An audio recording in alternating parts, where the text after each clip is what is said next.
这个故事如果你听起来不累，那么你的听力水平在生活中是完全够用的。要持续提升英文，记得点击订阅按钮。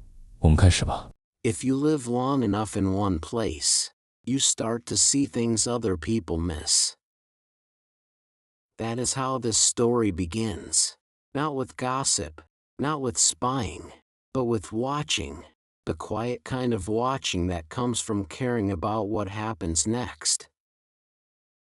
More than 200 years ago, in a small English town where horses passed more often than carts, there lived a woman people would later remember by a name she never chose. Her name was Parker. The town was built close and tight. Stone houses leaned toward each other. Windows faced the street, not the yard. Sound traveled fast.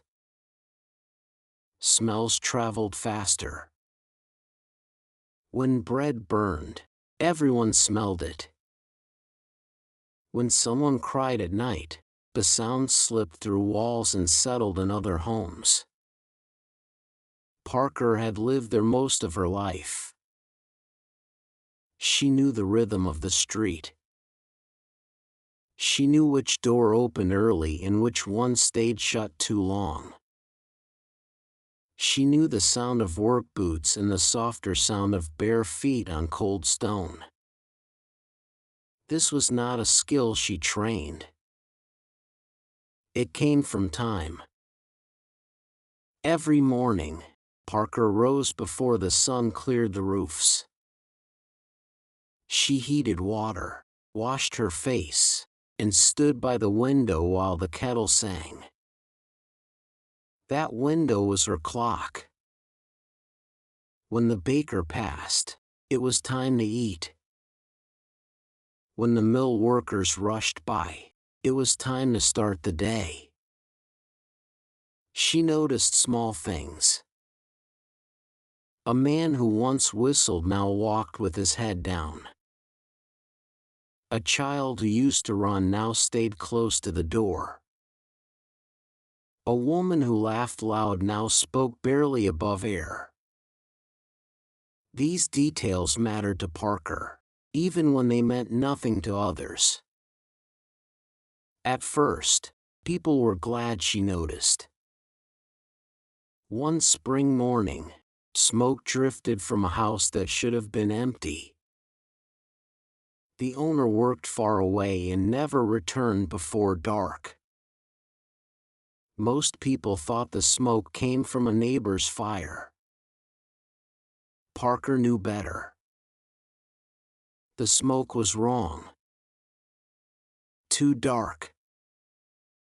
Too steady. She crossed the street without calling for help. The door was unlocked. Inside, a pan had tipped and fire licked the wall. Parker grabbed a cloth, dragged the pan out, and stamped the flames down. Her hands burned. Her chest hurt. The house stayed standing.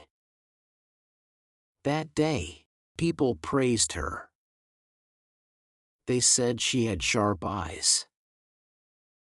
They said the town was safer with her around. Someone brought bread. Someone else brought tea. Parker thanked them and went back to her window. But praise fades faster than smoke. As years passed, Parker kept watching. She watched because she could not stop. It felt wrong to turn away. When a child stayed alone too long, she knocked. When shouting came from behind closed shutters, she paused and listened. When a woman hid her arms in summer, Parker noticed. She asked questions. Not to shame. Not to spread talk. She asked because silence felt heavy, like a door that should not stay closed. That is when the mood changed. People began to sigh when Parker came near. They stopped smiling so wide. They said she worried too much. They said life was hard enough without someone always looking.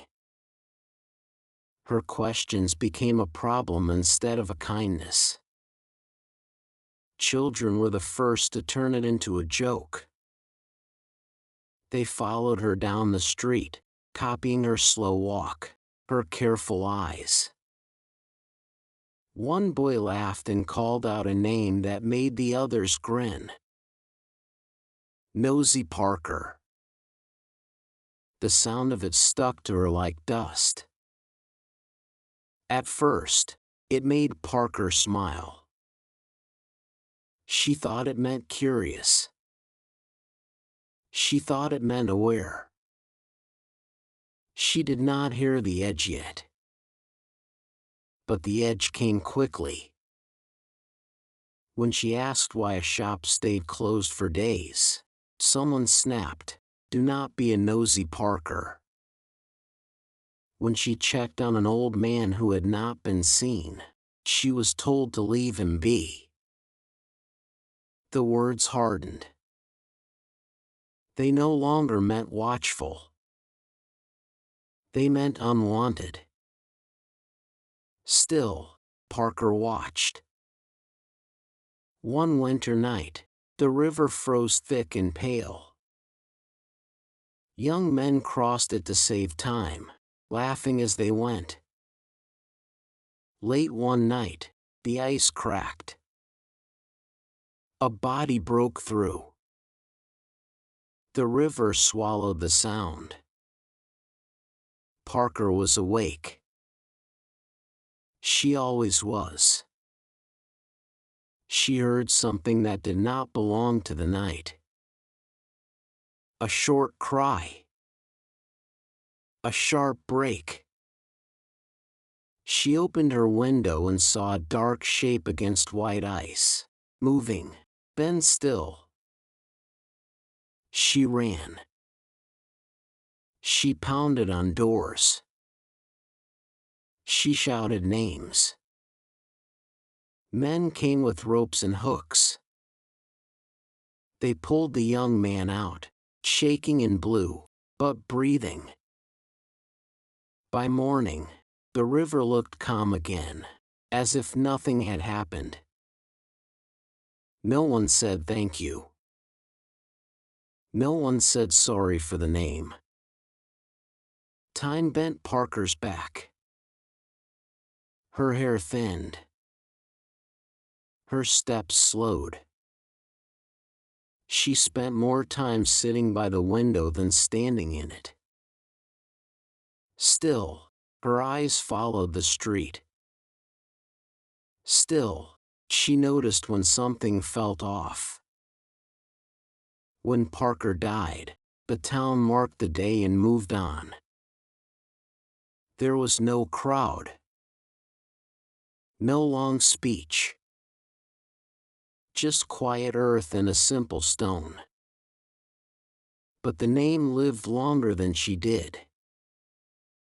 Nosy Parker traveled from mouth to mouth. From town to town.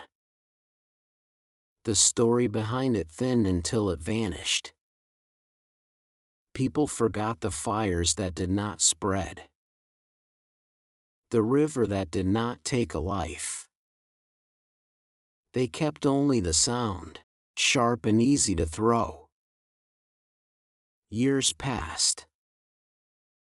Ships crossed the ocean. The phrase crossed with them. In new cities with wider streets and taller houses, people used the name without knowing its weight. It became a quick way to shut someone down. Stop being a nosy Parker. Today, it lands like an insult.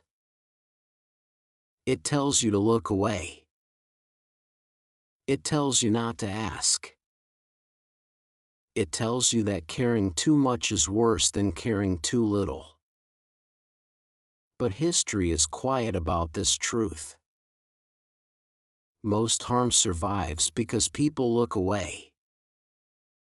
Most danger grows because someone notices but stays silent. Every saved life has a witness who spoke when it was easier not to. Parker never wrote a book. She never gave a speech.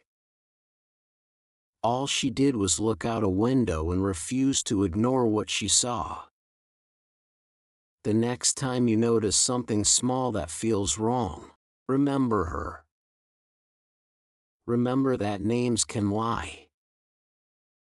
Remember that being called Nosy Parker once meant being the reason someone lived to see another morning.